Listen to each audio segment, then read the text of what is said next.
తెలంగాణ ఇచ్చిన పార్టీ, తెలంగాణ తెచ్చిన పార్టీ కాంగ్రెస్ అంటోంది రేవంత్ సర్కార్. ప్రజలకు ఇచ్చిన హామీలు అమలు బాధ్యత తనదే అంటోంది. గత పాలకులకు నేటి పాలకులకు తేడా పోల్చి చూసుకోవాలని కోరుతోంది. ఏడాది రేవంత్ రెడ్డి పాలనలో తెలంగాణలో రుణమాఫీతో పాటుగా ఎన్నికల్లో ఇచ్చిన హామీలను అమలు చేశామని, స్థానిక సంస్థల ఎన్నికల్లో హస్తం పార్టీకి జై కొట్టాలని నేతలు కోరుతున్నారు.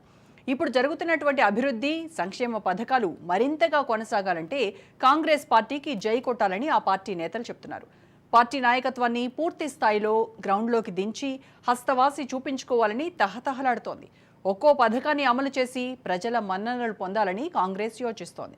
సీఎం రేవంత్ సైతం ఎన్నికల్లో ఇచ్చిన హామీలను వేగంగా అమలు చేసి కాంగ్రెస్ జెండాను స్థానిక సంస్థల ఎన్నికల్లో రెపరెపలాడేలా చేయాలని భావిస్తున్నారు. 2 లక్షల రూపాయల రుణమాఫీ క్లియర్ చేసిన ఘనత కాంగ్రెస్దేనంటున్నారు. రైతు భరోసా షెడ్యూల్ సైతం విడుదల చేయాలని ప్రభుత్వం ఆలోచిస్తోంది. అధికారంలో ఉన్న స్థానిక సంస్థల ఎన్నికల్లో పొరపాటు జరిగితే తిప్పలు తప్పవని కాంగ్రెస్ విశ్వాసంతో ఉంది.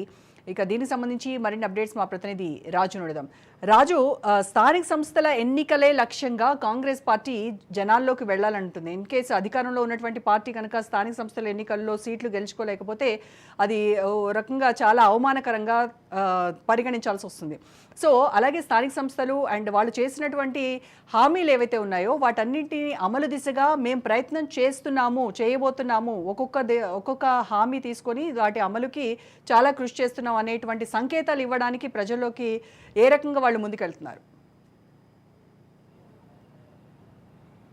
రైట్ రోజా, కాంగ్రెస్ పార్టీ అధికారంలోకి వచ్చి దాదాపు సంవత్సరం కాలం కావస్తా ఉంది. సరిగ్గా ఇదే రోజు గత సంవత్సరము ఓటరు పోలింగ్ స్టేషన్కి వెళ్ళి 10 సంవత్సరాల అధికారంలో ఉన్నటువంటి బీఆర్ఎస్ పార్టీని కాదని కాంగ్రెస్ పార్టీకి ఓటు వేయడం జరిగింది. ఈ నేపథ్యంలోనే కాంగ్రెస్ పార్టీ రాష్ట్రంలో అధికారంలోకి రావడం జరిగింది.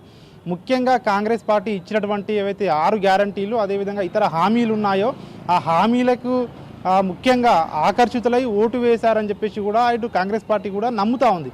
అయితే ఈ సంవత్సర కాలంలో ఆ గ్యారంటీలను ఇప్పటి వరకు చాలా వరకు కూడా అమలు కాలేదని చెప్పేసి కూడా గ్రౌండ్ లెవెల్లో ఏదైతే ఉందో ఇప్పటికే ప్రజలు కాస్త అసంతృప్తితో ఉన్నారని చెప్పేసి కూడా ఇప్పటికే ఆ పార్టీకి, ప్రభుత్వానికి ఫీడ్బ్యాక్ రావడం జరిగింది. ఈ నేపథ్యంలోనే ప్రభుత్వము దిద్దుబాటు చర్యలు చేపట్టినట్టుగా కూడా తెలుస్తూ ఉంది. ఇక ప్రజల్లోకి వెళ్ళాలి, లాభం లేదు. ఎందుకంటే ఇప్పటికే ఇచ్చిన గ్యారంటీలపై అటు ప్రతిపక్షాలు బీఆర్ఎస్ పార్టీ కావచ్చు, ఇటు బీజేపీ కావచ్చు ఇప్పటికే ప్రభుత్వాన్ని విమర్శిస్తూ వస్తున్నాయి. ఎప్పుడు సమయం దొరికినా కూడా ప్రభుత్వంపై విరుచుకుపడతా ఉన్నాయి.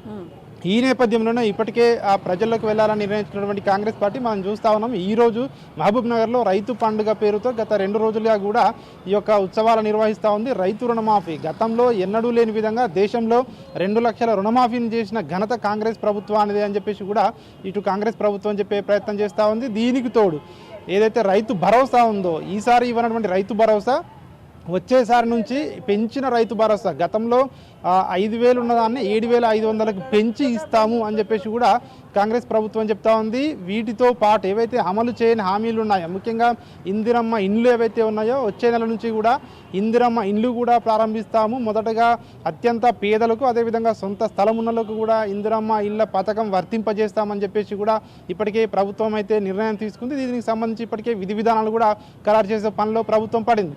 అంటే ఇవన్నిటిని చూస్తే మనకు ఒకటే అర్థమవుతా ఉంది, కాంగ్రెస్ పార్టీ ఎక్కడ పోగొట్టుకుందో అక్కడనే వెతుక్కుంటుందా అన్న చర్చ కూడా కొనసాగుతోంది. ఎందుకంటే ముఖ్యంగా ప్రజల్లో కనుక వ్యతిరేకత ఎదురవుతే రానున్న రోజుల్లో జరిగే స్థానిక సంస్థల ఎన్నికలు కావచ్చు, అదేవిధంగా ఇతర ఎమ్మెల్సీ ఎన్నికలు కావచ్చు, దాని తర్వాత వచ్చే సంవత్సరం జరగబోయే జిహెచ్ఎంసీ ఎలక్షన్స్ కావచ్చు, వీటన్నిటిలో ఖచ్చితంగా ఎదురు దెబ్బ జరుగుతుందని చెప్పేసి కూడా కాంగ్రెస్ పార్టీ భావించింది.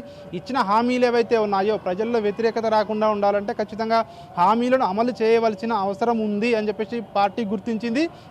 దీంతో పాటు రాష్ట్రంలో సెంటిమెంట్ను కూడా రాజేయాలని చెప్పేసి ఇప్పటికే బీఆర్ఎస్ పార్టీ ఏ విధంగా చూస్తూ ఉందో కాంగ్రెస్ పార్టీ కూడా కౌంటర్గా సెంటిమెంట్ను రాజేయాలని చెప్పేసి కూడా చూస్తూ ఉన్నట్టుగా కూడా తెలుస్తూ ఉంది.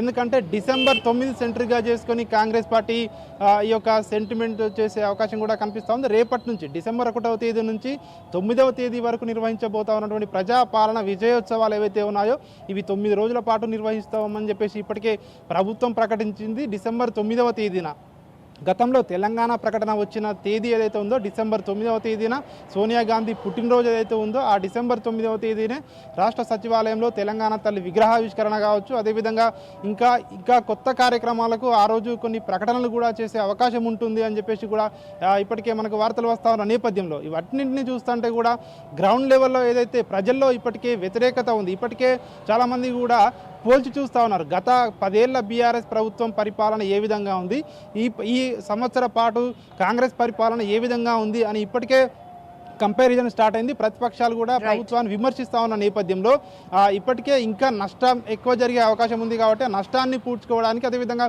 ప్రజల్లోకి వెళ్లేందుకు కాంగ్రెస్ పార్టీ అయితే చూస్తూ ఉన్నట్టుగా కూడా మనకైతే ఇవన్నీ చర్యలు చూస్తే అర్థమవుతా ఉంది. Right Raju, thank you.